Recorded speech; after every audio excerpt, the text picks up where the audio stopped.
Yo, what up, homies? You're at another segment of Primal Spirituality on the channel, man. It's your girl Z, man. And last time I said I would talk about diet, but I actually feel different today. I don't even want to talk about diet today. We can do that in the future. I actually want to talk about just life in general. I'm listening to this podcast called Dualistic Unity. It's got this guy Andrew on there, and I can't remember his counterpart's name, so I'm sorry if I can't remember his name. But he has a beard. It's like it's not like, well, he has a goatee, but it's kind of like longer right here. Either way, so I'm listening to their podcast today, and I've been listening to them for a while. They got some good stuff, man. Y'all should really check that out. I ain't got no affiliation in them like that. I just think they're dope.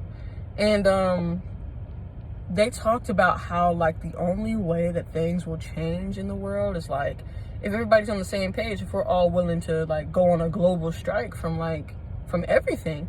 And I agree 100%.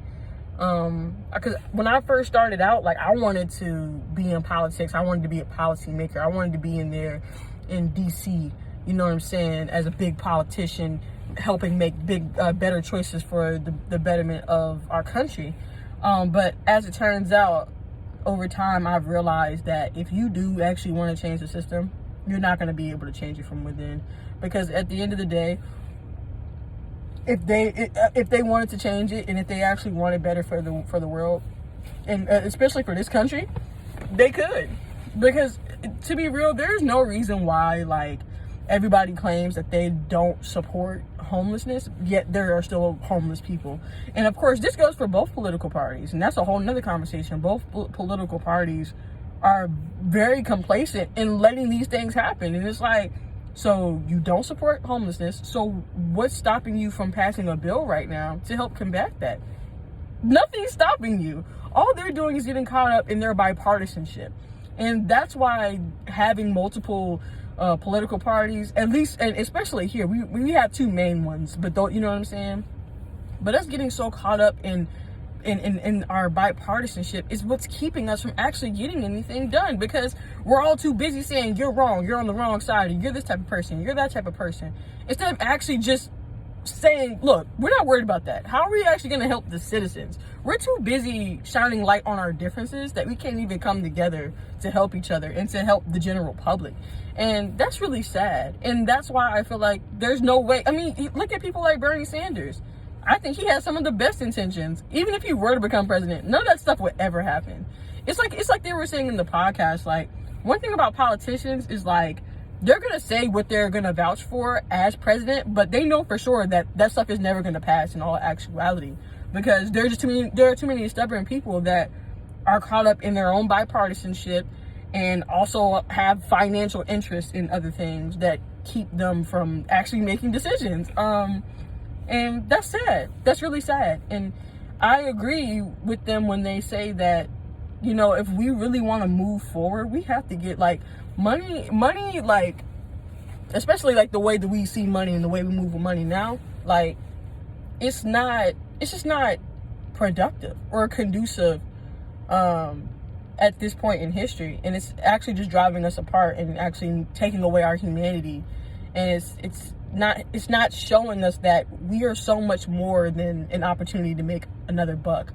Because at the end of the day, you know, money is only valuable because we put value to it. You know what I'm saying? Like, money inherently isn't valuable. We're putting value in it. It's the same way that when we used to trade, it's like it only had value because somebody else needed it. Like, if you were trading onions for whatever reason, for example, like, an onion doesn't inherently have value, but we give it value, and that's why we're able, because it's like other people want it, so therefore that's where the value comes from. But inherently, there is no value in that onion. There is no value in the money that we make all the time, and all this inflation and all that. Like, that's fake. It's not real. It's not real. It's all fake. And I think the sooner that we're willing to observe that, the better. And it's something that they mentioned on the podcast, that it's not enough people that are okay with questioning things. Because I think once you're used to something a certain way for so long, and that's all you know, that's all you were taught, why would you want to question that? Because to question that, you're kind of questioning yourself. And that goes for people that identify so so aggressively with being American and being patriotic and all of that, why would they ever question that? You know, that's all they've been fed all their life. That's all they've been told. Why would they question that? Because they think there's nothing wrong with that. There's nothing inherently wrong with being patriotic or whatever. But ultimately, you can't just not look at the bad too. You just can't look at the good and not the bad. Like, yes, America is a well-off country compared to a lot of countries, but we still have our problems. We have some of the best living conditions in the world, and we're still dealing with poverty. We're still dealing with homelessness and hunger. Why are we still dealing with these issues if we have all this money, if we have all these resources, if we're the best country in the world? Why do we still have these problems? And I just think that people that aren't willing to question but are willing to double down and then get on other people, and it's like, well, it's your fault. And how is it my fault when this is the way that the system is set up? You know what I'm saying? I think there's just so much more to consider here. And I was talking to my therapist yesterday, and she was asking me about what I want out of my life. What are my goals? And I talked to her about, you know, wanting to do more with YouTube and just wanting to be more of an author, write more books, and do podcasts and things of that nature, talking about these different issues and talking about philosophy and science and whatever I found interesting. And I told her, I think my main message is there are no shoulds in life. There are none. There isn't an inherent should. Every should that you've been told, that came from somebody else. That's a mimetic, or almost a mimetic desire. You pick those things up from the environments that you've been in so far in your life. You know what I'm saying? And so if I don't push out another message, it's always going to be, there's nothing wrong with questioning the way that you currently live, the way that you currently move. Nothing wrong with that. There are no shoulds. But I really think it's important that you understand why you do what you do, why you say what you say, why you eat what you eat. I think all that stuff is very, very, very important, because if you don't know, you're kind of living blindly. And that's on you. And that's okay if you want to live that way. Perfectly fine. Just a word of advice. But of course, take with that what you will, because again, there are no shoulds. And who's to say you should think like how I think? I'm all for that too. You know what I'm saying?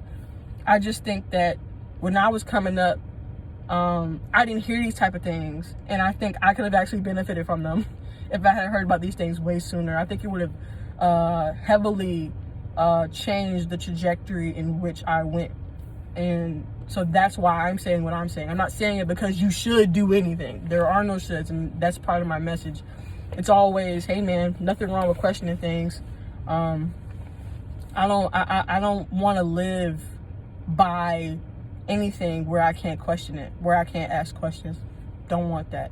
Why can't I ask questions? I want to be aware of what I'm getting myself into, what I have going on, how what I am doing is affecting other people. I need to know those things. And if I can't question the authority that I'm bowing down to, I don't want in. That's not true freedom. You know what I'm saying? Like, this country's big on freedom, and it's like, is it freedom? Because it feels a little bit more like a prison. You know what I'm saying? Freedom is about so much more than just being able to say and do what you want. Freedom is knowing what's actually going on and then being able to make a choice. You feel what I'm saying? It's like about how, like, unhealthy food, for example, if we want to use unhealthy food, for example, we want the right to be able to drink our Coca-Cola and eat our Twinkies, which, no judgment, do what you want. Like, there are no shoulds, do whatever you want. And it's like, you think because you can eat those things here that you have the ultimate freedom, which, I mean, that's a portion of it if you want to see it that way. But real freedom is knowing actually what they put in those things and then being able to see how they negatively affect you. And then at that point, you can make an actual intentional free decision. Being free means to not be tethered to anything or to anybody or to any institution. You're not bound to anybody. And I live by that. I'm not bound to nothing. I don't follow any religions or spirituality, or, you know what I'm saying? Like, I think the only thing where, like, I follow it is, like, my diet. But then again, I mean, as long as it's whole foods, I don't care. You know what I'm saying? So it's just like, I'm not for that, for not being able to ask questions, and I can't question anything, and I can't look further into it because you're just supposed to follow blindly, and just because that's how it's always been. And I'm not for that. I'm not for that at all. And, you know, if that's for you, great, awesome, good. That's just not for me. And that's that. You know, that's just my 2 cents. So I think it's really important to continue to talk about these things. And you know, it's like, hey man, if you like it, I love it. I just hope you know why you're doing what you're doing. Even if you are doing it to fit in, if you're doing it for notoriety or for money or whatever. I mean, who told you you shouldn't do it for what you're doing it for? Just do you know why you're doing what you're doing? Because most of the times when we say things and we tell people why we feel like why they're doing what they're doing, people get defensive and they get upset. And it's like, but if that is why you're doing what you're doing and you don't know, you have no reason to be upset. You know what I'm saying? Like, if you're doing things just to fit in, I mean, I don't blame you to an extent. We all want to fit in. We all want to be cared for. We all want to be loved and respected. I've definitely done things where I wanted to be accepted, so that's why I said and did whatever I said and did. So whatever, but do you know why you're doing what you're doing? And if you could just be honest with yourself about that, you'll be a lot better off. You'll be a lot more at peace. And maybe you won't feel the need to be defensive because you know why you're doing what you're doing. You know what I'm saying? Like, because when you know yourself like that, what are there to get defensive about? Nothing. Nothing to be defensive about. So, you know, that's like my little TED talk for right now, man. You know, I just thought that was interesting. And so, and that's my main philosophy, my main message with this whole channel, with my Instagram and website, whatever. Like, hey man, live your life, do you, and just make sure you know why you're doing what you're doing. And if you come to realize that you're doing things for a reason that you don't actually like, you have the freedom and you have the choice to make those changes. And I would encourage you to look into that, because at the end of the day, you should be living how you want to live. Not how somebody else told you to, not how somebody else told you to live, but how you want to live, because it's your life, it's your time.